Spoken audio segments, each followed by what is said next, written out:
public service announcement just released by the Ukrainian government that details what to do in the case of a radiological emergency that stems from a nuclear incident at one of their numerous reactors around the country, all of which are at the crossroads of this current ongoing high-intensity conflict. Now, what emergency could possibly ensue? Well, you could have a nuclear meltdown due to poor facilities maintenance. None of the reactors in Ukraine right now are being properly maintained. It could be in the form of a dirty bomb-style attack. It could be in the form of pulverized nuclear waste materials that kicks up a radioactive dust cloud that extends well beyond the epicenter of where the event happens. There are numerous scenarios that could unfold. The most unfortunate would be that if a nuclear incident did happen and NATO had to get involved, that ultimately it would lead to an exchange of non-conventional, tactical, then strategic nuclear weapons between Russia and NATO in a conflagration that would ultimately engulf us all. This is the unfortunate endgame scenario that awaits. Fortunately, in the last 24 hours, as many of you probably now know, a nuclear crisis has been averted. This caused global consternation in the last 72 hours because everybody was on the edge of their seat because both sides were saying that on July 5th, we were going to see an incident at this facility, that the Russians were going to blow the plant. The Russians were saying that no, the Ukrainians were going to drop some nuclear dirty bomb on the facility and then blame it on the Russians. This tactical telegraphing may have been the only thing that prevented it from happening in the first place. Chances are, if we were not forewarned about the possible increase in hostilities in this region, one side or the other, whoever you want to blame, would have done something. It's only because global awareness reached that critical mass that whoever was planning what decided not to go through with it. And some people call this nuclear blackmail. I just call it tactical telegraphing, because you're trying to telegraph what the other guy's going to do to the rest of the world in the hopes that because it's something so egregious that they don't go through with it, because they don't want to have to deal with the investigation that is sure to follow. So thankfully, as I expected a couple days ago when I said, and this is why I said this in the first 30 seconds of that video, I said that yes, mainstream media is now focused on what we told you about 2 weeks ago when we first brought this issue up. Okay, we were first talking about this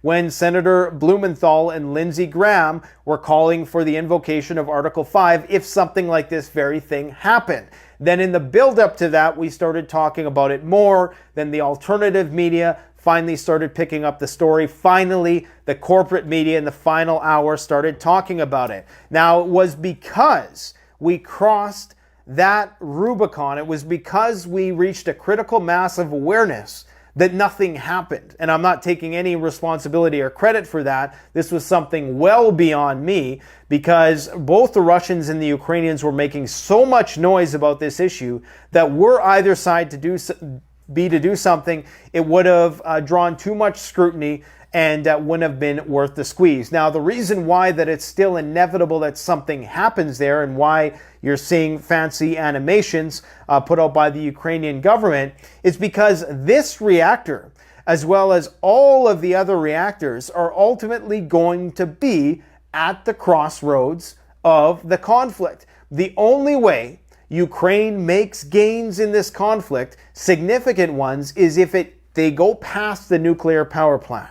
So ultimately, the time is going to come, if they are sincere in their commitment to this counteroffensive and taking back these territories, if they are sincere, then they are going to come across this nuclear issue once again, and either the Russians are just going to retreat and nothing is going to happen, or something indeed will happen, which of course will bring NATO into the conflict.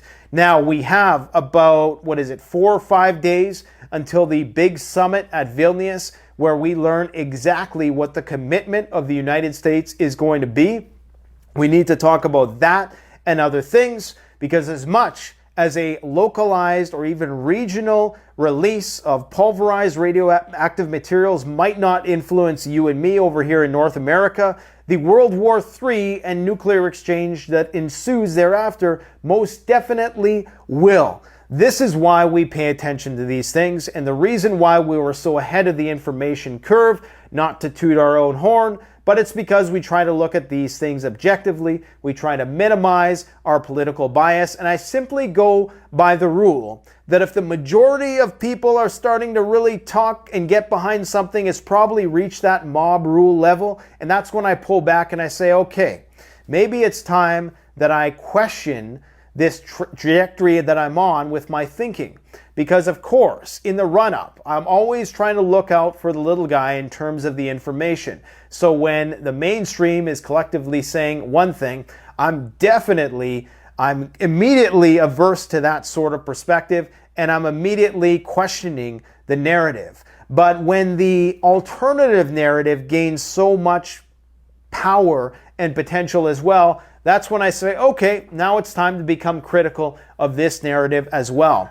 You're going to notice that the real shills are the ones who are completely unwavering and the ones who play good guys, bad guys in this conflict. Undoubtedly, there's many things that precipitated this whole war in and of itself. You could make numerous arguments that suggest that Russia was, before the war started anyways, the victim of NATO encroachment, and that is one of the things, one of the catalysts for this conflict. But some people will go beyond and beyond and beyond, and they paint Russia out to be these good guys that could never do anything wrong, and they're just the victims of the tyranny of the golden billion, the Western hordes as we're referred, and that they could do nothing wrong. You never want to go that far. There are gangsters fighting other gangsters for control of the planet. Now, in the current situation that we're in, Russia happens to be fighting 32, soon to be 33 countries that are united against it. And that means that they are viewed as the underdog by anybody who's paying attention. And thus, they tend to garner the sympathy of many people who are trying to have an even-keeled analysis. But when it gets to the point of praising and worshiping those same people, that's when I put the brakes on things. And there's a lot of people doing way too much Putin sympathizing or Putin simping right now, as much as there is this mainstream NAFO over-glorification of Ukraine as some bastion and bulwark of democracy, which of course they simply have not proven themselves to be. If they were that, then they'd already be in NATO. The fact that they're not just says that obviously it's not entirely representative of Western democratic or Republican values. I don't want to offend anybody there. So anyways, guys, we got a lot of stuff that we need to talk about today. This power plant situation is absolutely not going anywhere. Now, I want to read you a message that I received from somebody who has been on top of this nuclear power plant issue, even when it's fallen off the attention of the news cycle. Every week or so, they send me an update on what the situation is at the nuclear power plant. This person is incredibly objective, obviously not entirely objective. They're from Finland, so they have their concerns about the Russians as much as they do Western countries. But this is the message that they sent me, and you can take from it what it's worth. Just understand that this is from somebody who is incredibly informed throughout this entire war, has been advising me about what is going on at the nuclear power plant. They've been keeping a very close eye on it through various Telegram channels and other channels, streams of information. And as such, I do believe that they're on the cutting edge of understanding exactly what is going on here. Now, no, this is not some, Putin agent that's feeding me information. In fact, you could probably construe it if you've read some of the other messages that it's the opposite. But I'm going to share that information with you right now. What he is saying is that Zaporozhye nuclear power plant is gone in any scenario. And understand, I must emphasize this because there's some people, I still get stupid comments like, nothing is going to happen over here if the nuclear power plant, if there's an incident there. That might be true in the short term, but not in the long term. Any radiological emergency will likely increase or escalate the involvement of NATO in the conflict, which will ultimately involve me and you even more than it does right now. He says Zaporozhye is gone in any scenario. There hasn't been any real maintenance on the site for over 10 months. So routine maintenance is not being conducted. It has been a year, and I should also say they're incredibly short-staffed, and I'm sure that the staff there are under a lot of stress. It's a skeleton crew, and there's just numerous other factors that make it so that it's not even so much about the detonation of radioactive materials. It's about poor facilities maintenance, which could lead to an accident, okay? It has been a year and a half since any reactors in the ZPP have had any scheduled maintenance or maintenance shutdowns. No spare parts are available or have been exchanged. This is a huge problem if you want to run the reactors in the future. So either way, he's saying that they would cost billions of dollars to completely refurbish and bring back up to code, even if this war ended. So either way, they're going to be decommissioned. It's not worth the squeeze for maintaining this infrastructure. Russia doesn't give a crap about the people in Mariupol, Donbass, and Zaporozhye. And now, of course, this guy is not going to win over the pro-Russia crowd with what he's saying here. And I indeed push back in future emails and saying, well, I would disagree with that for X, Y, and Z reasons I'm not going to get into in this video. But this is a testament to the fact that this guy is not a pro-Russian sympathizing Putin shill, okay? That he's actually trying to view this objectively. And he goes on to say that, and I can tell you by his previous messages, that he's no fan of Ukraine either, okay? Now, what he's saying is that they don't care about the regions that might be impacted by this. They want a buffer zone between the West and them, what he calls a radiological wasteland that the West can dump their money in for cleanup. And if they have to do the same thing, that's fine. They just want that buffer zone. Okay, he says also here, I'm not promoting the Ukrainian government either. It's more of a Greek tragedy, what we were meant to think, how corrupt Ukraine was considering before the war, etc. So he's making, obviously, he understands that there was a lot of corruption prior in Ukraine. So I'm not sure why I have to put all these political disclaimers out there, but if I don't, the squeaky wheel gets the grease in the comments section. In short, what it comes to with the ZNPP is that it cannot be run as is. Huge investments in the plant are needed. The NPP is no longer an asset. It is a burden. Russia will never admit any wrongdoing or deliberate destroying of the infrastructure. Now, the only reasonable argument I've heard as to why Russia would do such a thing, the exclusion zone idea is nonsense, if you ask me, because you don't know what the size of the exclusion zone is going to be. It could be a few hundred, it could be 100 square kilometers, which of course is only 10 kilometers by 10 kilometers. We don't know how big any sort of exclusion zone could be. There's numerous nuclear experts who claim that even if you had an incident there, it would be highly localized, so don't worry about it. So we don't know how big it's going to be. So why would the Russians do something if the exclusion zone was going to be so small? If it only bought them, say, 20 kilometers of front line that they didn't have to defend. The only reasonable argument, and I don't even think it's reasonable at all for the reasons I'm going to talk about, is that maybe they are doing it or they're about to blow up the power plant so that they can call on their population to further mobilize. According to the Ukrainians, and this according to Ukrainian intelligence, who doesn't have a good track record, the Russians are about to mobilize another 500,000 men. Okay, I'm going to show you that article in just a minute. My argument against that, and I got into it on Twitter with somebody recently, is that the Russians don't need another incident in order to justify a further mobilization, a total war mobilization. In fact, recall it was the coup, the coup that would have been, that almost just happened, that coup was because the Russians were not prosecuting the war aggressively enough. It had nothing to do with the fact that the Russians were at war. It was that the Russians were not putting more guys into the fight, putting more resources in the fight, and declaring total war. They weren't using their nuclear weapons when they should have. That's why supposedly Prigozhin, and don't get me started on that whole soap opera, which is ongoing. Apparently he's back in Russia once again. But anyways, we're going to leave that for a later date. So the motive that Russia needed to do this in order to mobilize just doesn't hold a lot of weight to me. They could have mobilized after the attack on Moscow and the alleged assassination of President Putin. They could have did it when those guys were invading over the border regions in Belgorod. Most people, in light of the history of Russia and fighting so many wars and the patriotism and the high approval rating of Vladimir Putin, supposedly, apparently it's up even after the coup was put down. It's up to 90%, so they claim. We can't really put much stock in that.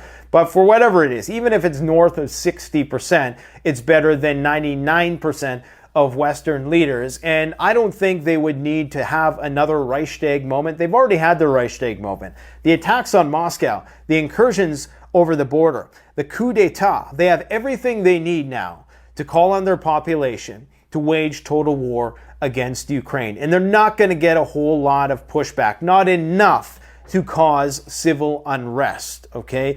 As reasons we've talked about in the past, Putin has that on lock. He has a way of triangulating his generals and military leaders in the various oblasts and ensuring that if one gets out of control, that he has 10 other guys in order to take care of that. It's a synoptical model of surveillance and maintaining authoritative power.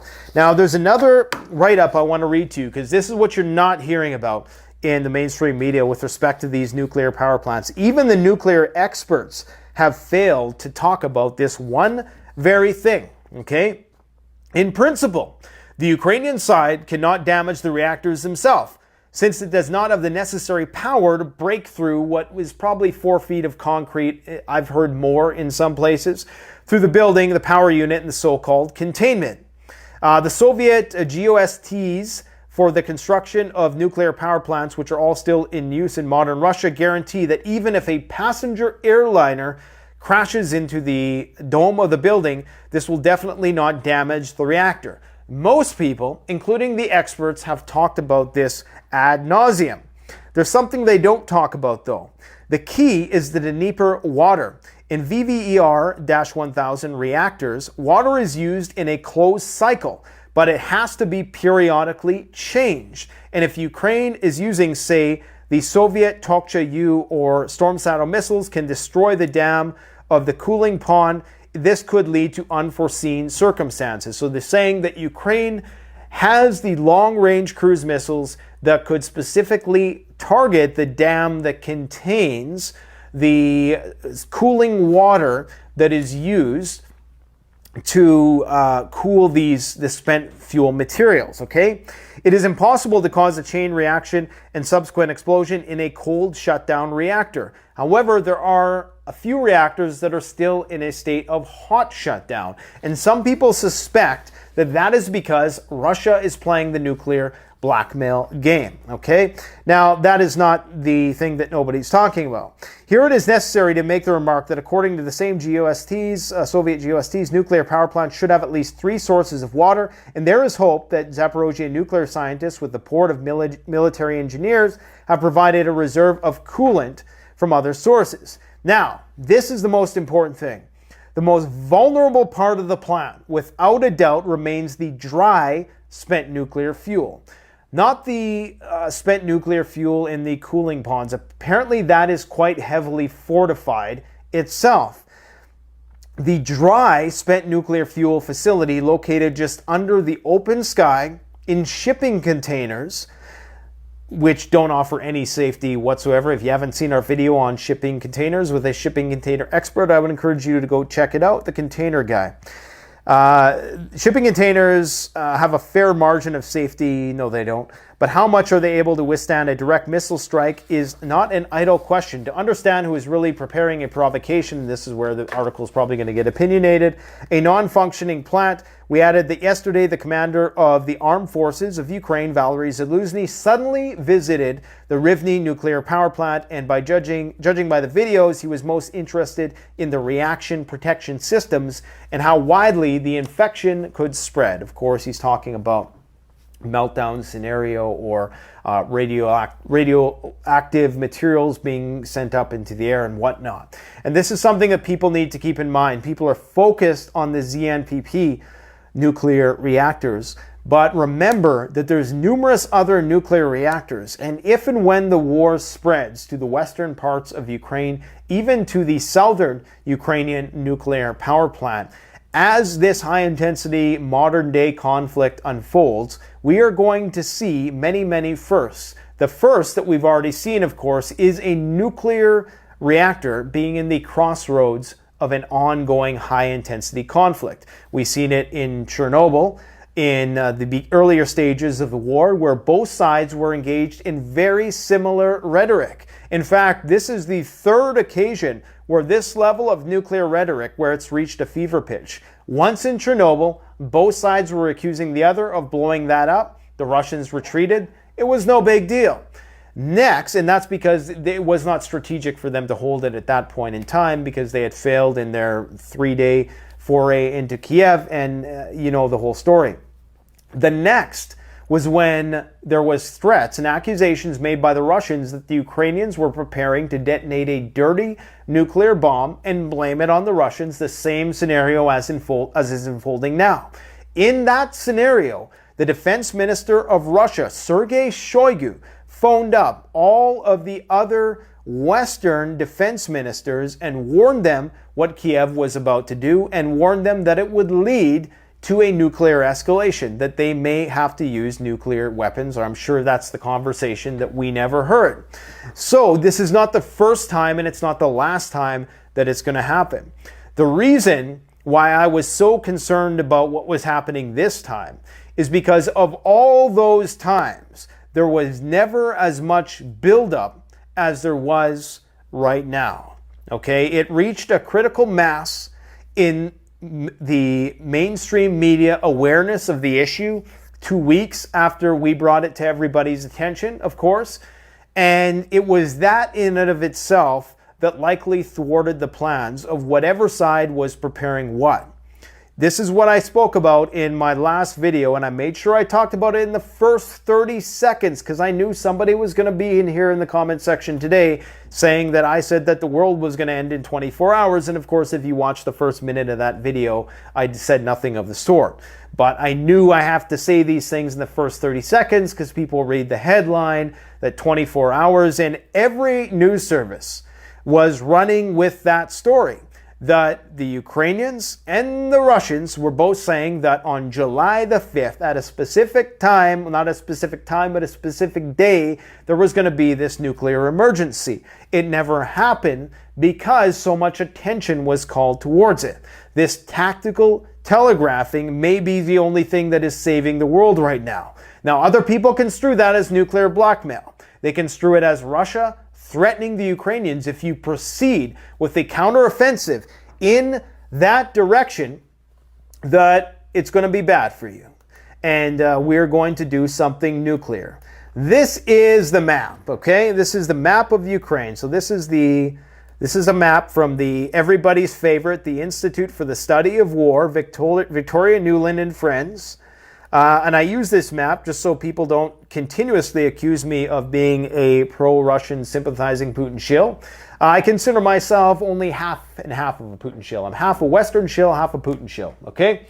Now, this is the nuclear power plant where it's located in Energodar. And this, as you can see behind me, let me just get rid of this. I might have to bring that. Actually, I don't want to get rid of that.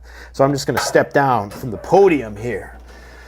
This is where all the fortifications, this is why, look at all these fortifications, just layers and layers of fortifications. Now this is an area that spans hundreds of miles, so these fortifications aren't as dense as it might look in here, but you can tell that this area, out of anywhere else on the front, is the most heavily fortified, and the reason is that nuclear power plant right there.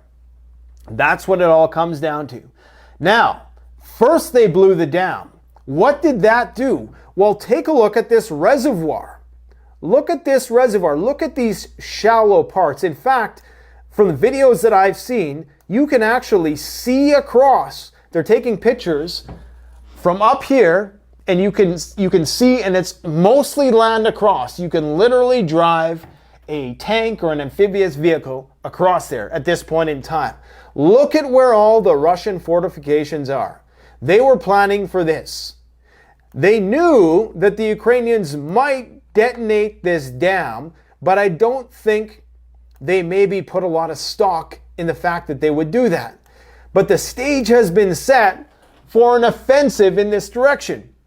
Now, obviously, the Russians would be able to see the buildup of troop formations on that side of the Dnieper River and likely be able to redirect some of their troops, but they don't have the fortifications there. Okay, so if Ukraine wanted to simply bypass all this craziness, I mean, understand that this, in the future, this is just going to be a no man's land because it has been so heavily ridden with mines, millions and millions of mines, that I don't think this place is going to be safe to inhabit for decades, if not hundreds of years to come. All right, and now they're introducing cluster munitions. The Russians have already been using those, but the Americans are sending those to the Ukrainians, which are going to lead to more undetonated ordnance and safety hazards all throughout the front. Ukraine is going to be destroyed, unfortunately, even more than it is now. But this is where I think, this is why this shit's happening right now. This is why everybody's talking about this, because right now, the only thing preventing the Ukrainians from coming over here is this little thin, shallow body of water. That's it. Now, if you're a military strategist and you're looking at this map and your guys are getting frickin' legs blown off left and right, they can't advance more than a few hundred meters in any direction. This is the Ukrainian advance in this direction.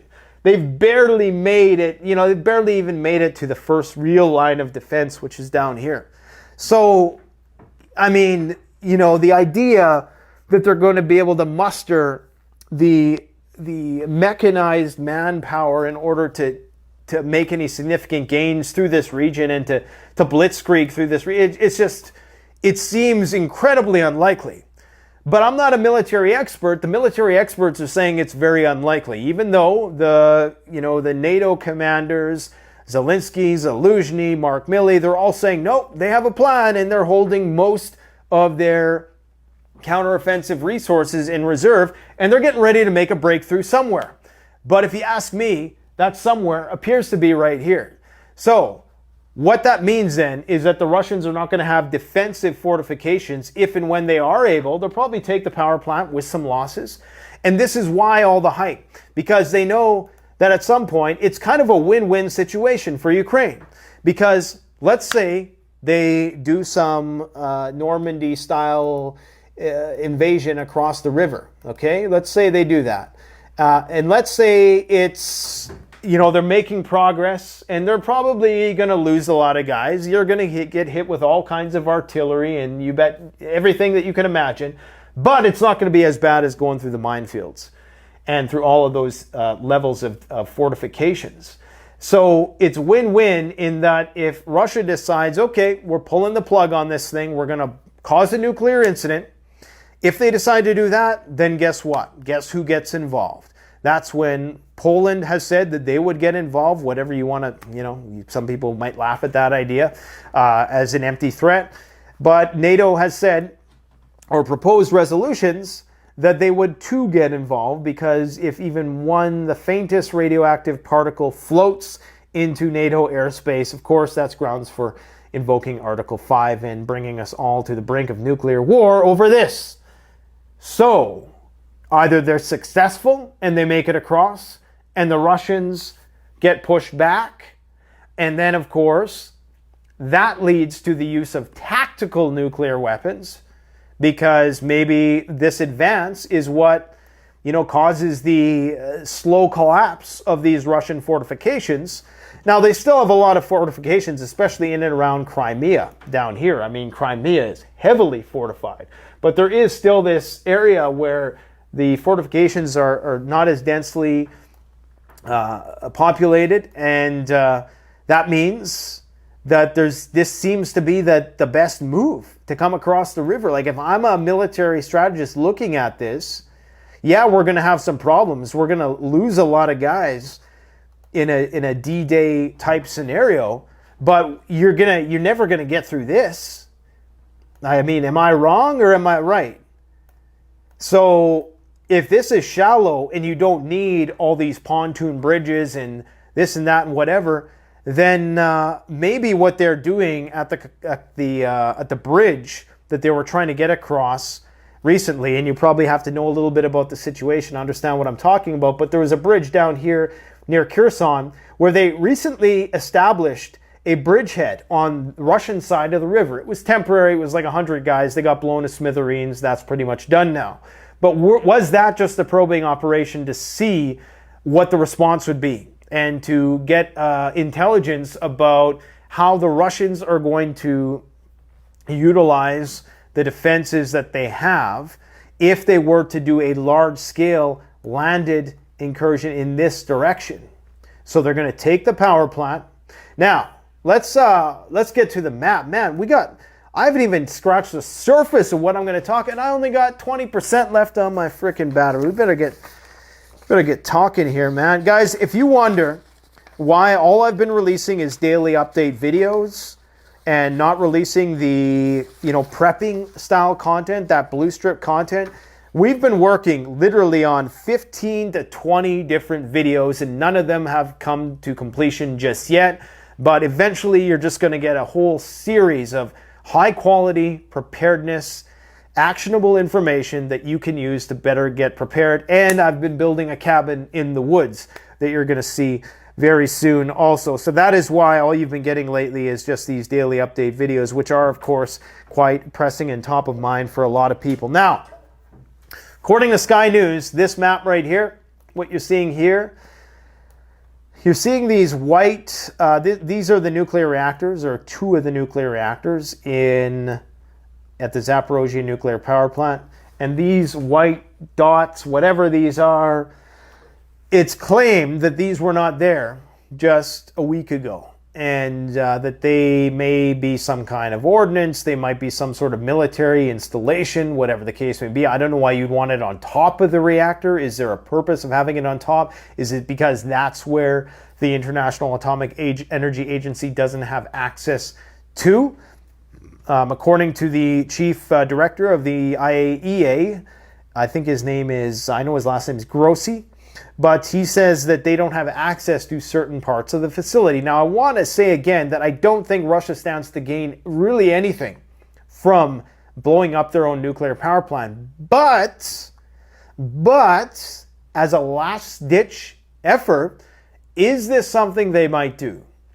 Now, again, whether it was Nord Stream, the Crimean Bridge, the drone strikes in Moscow, it's always the Russians that are, blowing up their own critical infrastructure, or at least attempting to, take themselves down, according to Western media. So I'm not naive to any of this, guys. I'm just trying to remain objective here, because there are Machiavellian strategies being employed on both sides.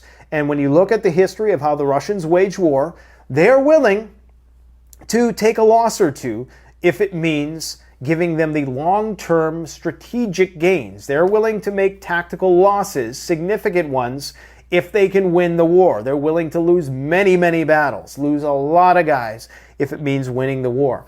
So at least that's what I've been able to ascertain from my own research. So this is what they're saying the fuss is about, is these three white dots, which of course these are very large facilities. What are those? Are those defensive positions?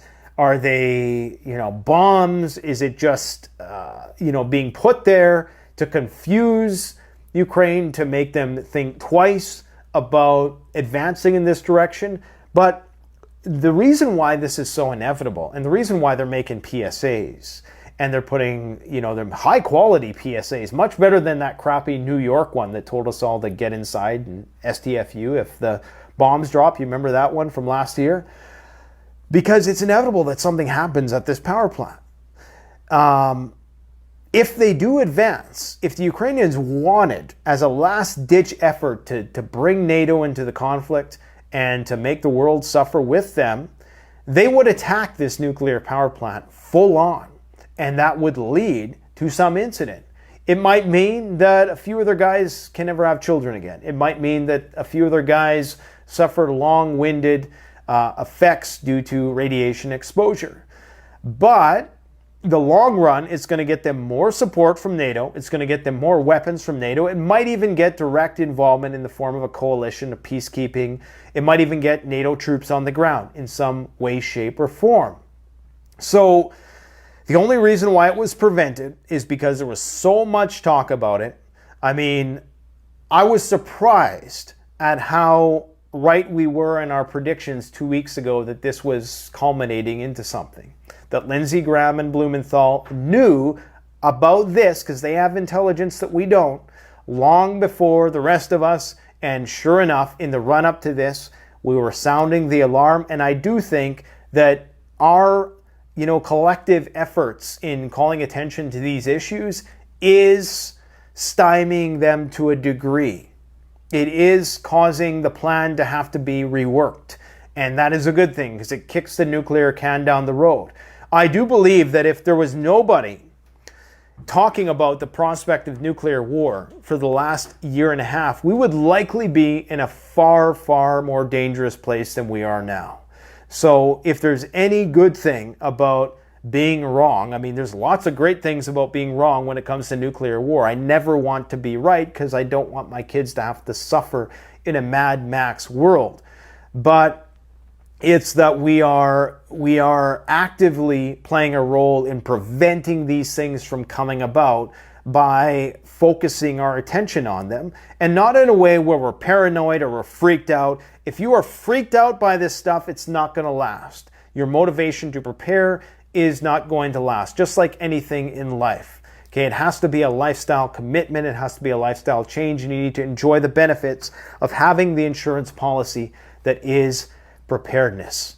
So, this is still an ongoing problem, but according to this guy, I'm not even sure if he's a puppet, if he's an animation at this point, Budanov, I think now danger of artificial technogenic catastrophe at ZNPP. Interesting he says technogenic, because that could mean a variety of things. That could just mean a maintenance failure. Is quietly going down. Why is it going down? It's because they all called attention to it. Now, again, this is the Ukrainian perspective. So they said that the dam issue was going down a year ago, and then a year later, the dam happened. Ultimately, this is, I think, where the battle is going to take place. It's going to be in and around this region, because it makes the most tactical sense. It's really the only move Ukraine has. Am I wrong or am I wrong? Let me know in the comments section below. I know all you guys are waiting to tell me how wrong I am. Not all of you, all 5 of you who are very vocal about that. The situation of the 5th power unit at the Zaporozhye power plant threatens an accident, large-scale release of radiation. The 5th reactor is one that's in a state of hot shutdown, I do believe. So it's not in cold shutdown. They're trying to encourage them to do that, meaning that if there was an incident, it could still have that chain reaction which caused a Chernobyl-like incident. But most of the nuclear experts I've heard, the majority are saying that this will be a localized regional nothing burger, in the sense that depending on the scope and scale of the attack, theoretical attack. But this is what they don't say. They don't talk about how this is going to be used to justify an escalation of the conflict, which it ultimately will, not counting, because most people barely even read the headlines of things. It's going to cause global panic when it happens. All you need to see is nuclear reactor. Fukushima-like panic is going to ensue around the world, only this time it's going to be worse, because Russia and Ukraine is in the headline. Now, is there anything else I need to cover? The Russian ambassador to the USA, I believe his name is Antonov, something that rhymes anyways. He said that Kiev is trying to use a nuclear incident to draw NATO into World War III. Western ruling elites should understand that the failures on the battlefield make Kiev eager to create a pretext for the deployment of the NATO contingent to Ukraine, thereby to inflate a regional conflict into World War III. Something to think about. We are in the countdown to the Vilnius summit. What is going to happen at Vilnius? This is the rather creepy picture that Zelensky revealed today. Hey, maybe this was the guy. You guys seen the video of the woman on the plane who's freaking out because she says that the guy is not real and now it's turned into a big conspiracy thing and she wasn't just off her meds or whatever. Maybe this was the guy. Maybe, anyways. Bad joke. So anyways, he's foreshadowing, obviously, the delivery of NATO aircraft to Ukraine with this image. He's smiling because he knows they're going to get F-16s, which are nuclear capable. Now, this is by the Paul Massero shill on Twitter. This guy's hilarious. He's like the biggest NAFO troll out there. This is the thing that he posted today. And I've always been saying that the numerology, I'm not a conspiracy theorist. Maybe I am just a little bit. I'm a conspiracy empiricist. Okay? This is the image he posted. Ukraine is welcome in NATO, and guess what? Ukraine would be the 33rd country to enter NATO. How does that just, when you know about numerology and you know about the whole thing surrounding that 33, the importance of 33. I'm not going to get into all the reasons why 33 is so important, but it's a very significant number numerologically speaking, and that Ukraine just so happens to be the 33rd member of NATO, if and when it happens, because of course Sweden's going to be next, and Ukraine's going to be the 33rd. What is the levels? There's some organization in the world that there's 33 levels before you become like a grand master, wizard, or whatever the hell. I'm going to leave that to your guys' imagination. Even the logo is weird, isn't it? That's only for the people who are really in the know to think about that one. I'm not even going to go there. But, that is strange. I mean, there's so much. I mean, Baphomet. I see Baphomet in there.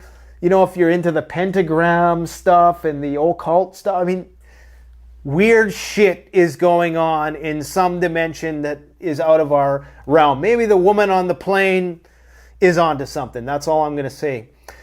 Rapid deterioration of Russia-Finland diplomatic relations. Consulates are closed in both countries, and Finland has one of the largest border with Russia.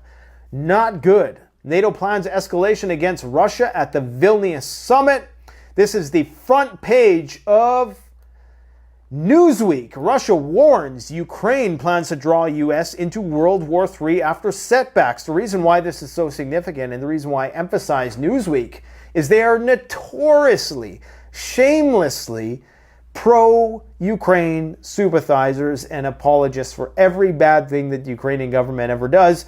Newsweek is framing it here as Russia, the Russian perspective. Russia warns Ukraine plans to draw U.S. into World War III. Is the narrative shifting? That is the question. Good old Medvedev, our nuclear Medvedev friend, has said that wars end in one of two ways, with a peace treaty or the use of nuclear weapons. Modern wars, that is, and he referenced Hiroshima as the only reason why that war ended was because of nuclear weapons. Maybe, at least on the Eastern Front anyways. NATO practices missile attacks on Moscow and St. Petersburg every month. That's why all those bombers that you see on flight radar are commonly being intercepted by Russian aircraft because they're planning to go to war with Russia every single month. What's this one here? Lithuania says NATO will give Ukraine a lot at the upcoming summit, but there's mixed opinions as to what they're going to get. You have the U.S. government saying, no, they have to follow through with the same action plan that everybody else does. Now think of you, Ukraine, and half your population has vacated the country, and you got your guys bleeding for this alliance that won't even let you into the alliance. I mean, I don't want to say the word, but there's a word for that. And just imagine you're fighting, you're bleeding, you're dying for this organization. They won't give you the weapons they want, and they won't allow you to be a member until the war is over. Does that make any sense whatsoever? And you guys know I'm not like pro-war or anything. I'm not even pro that perspective at all. I understand all of the context historically of this conflict, most of it anyways, and I'm definitely not a cheerleader for the current thing in this form, being the Ukrainian conflict. I mean, even I'm looking at that and saying that's bullshit. I mean, either you're in, and I know they have to walk cautiously and trepidatiously because, of course, it could lead to nuclear war. So they have to do this long form attritional conflict with the Russians. But man, it's, it takes a lot of self-deception if you're a Ukrainian citizen to believe all this stuff, to believe that you have to go into that minefield over there. And apparently there's guys who are resisting now. They're saying, we're not going into that minefield over there where we know we're going to come back as amputees, just so you can say you gained a few more meters of territory. Belarus has ushered in the arrival of more nuclear warheads. So I believe the nuclear warheads arrived last month. Now more are returning. I'm not even going to get into the Prigozhin stuff. Do we have a picture of Prigozhin around here somewhere? Okay, so the guy has all kinds of costumes, they found out, which makes sense. People will say these are not good costumes, but I don't have the images here to show you guys. They're not good costumes, but only if you're looking, right? Like if you're looking for Prigozhin, then you're going to find Prigozhin. If you're looking for Waldo, you're going to find him. But I'm sure he could easily disguise as just your run-of-the-mill Chechen and BDUs with some of those costumes. Cluster bombs are coming to Ukraine for Ukraine to use. Russia has already used these in Bakhmut a lot. So it's just tit for tat. It's just one more escalation. That's going hand in hand with the depleted uranium. Russia plans to mobilize an additional 500,000 soldiers. Take it with a grain of salt, says Ukraine's general staff. Apparently, they've already had 170,000 volunteers this year. I'm not even going to get into the China stuff today because we really don't have enough time. We got Germany transferring more Leopard tanks. We got China accusing the U.S. of turning Taiwan into a powder keg because Janet Yellen is going there. There was a delegation of Republicans that went there recently. They're going to give Taiwan $400 million worth of weapons, including these tornado mine-laying devices. So they're already preparing for a landed invasion of the Chinese. Romania is afraid of something. Prime Minister Sărucu asked for the permanent presence of German troops in the country. No, things are bad when you want a permanent German troop presence in your country. Historically speaking, China simulates Z-Day, total sea war with the U.S. What else do we got to talk about today? Oh, take a look at this graph, guys. This is the wildfire graph in Canada, okay? So up until this point in July, typically, that's how many wildfires there are. This is where we are right now. It is absolutely insane in terms of the amount of hectares of area that's been burned. This is the record over here, I believe. So we're already shattering the record. Actually, I'm going to make a correction there. The record is around 6 million, but we've already shattered the record. And we're not even in the peak season where things usually start, okay? So that's something to keep in mind. Watching my time here, because if I don't shut the monitor off, we're going to lose it. The Russians captured a Storm Shadow missile, so they're going to reverse engineer that. That's not going to be good. We have enough time to watch this diagram. This is BRICS versus the G7, okay? So up here is the G7 GDP. This is the BRICS nations. We're at the year 2000. We're at the year 2003, 2004, 2005, 6, 7, 8, 2009, 2010, 2011, 2012, 13, 14, now 14, they take Crimea, and here it comes, and then right around the time when they cross, COVID hits. What a coincidence.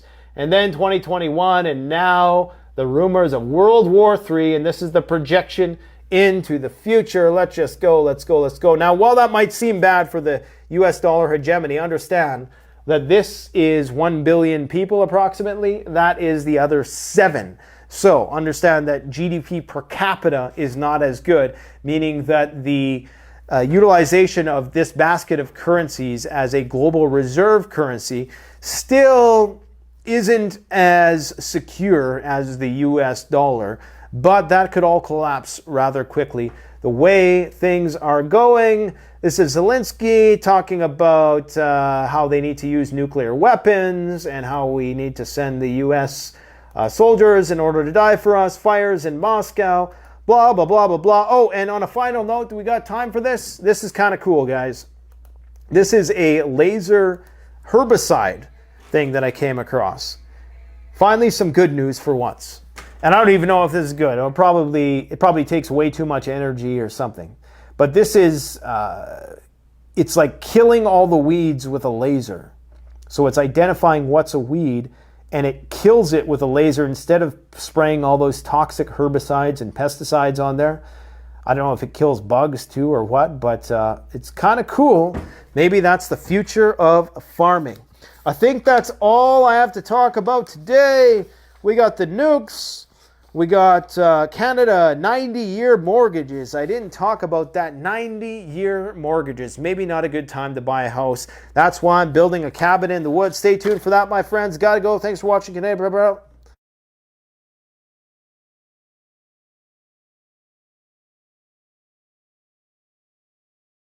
When the drill reached 14.4 kilometers, it had broken through solid rock and into a large cavern. That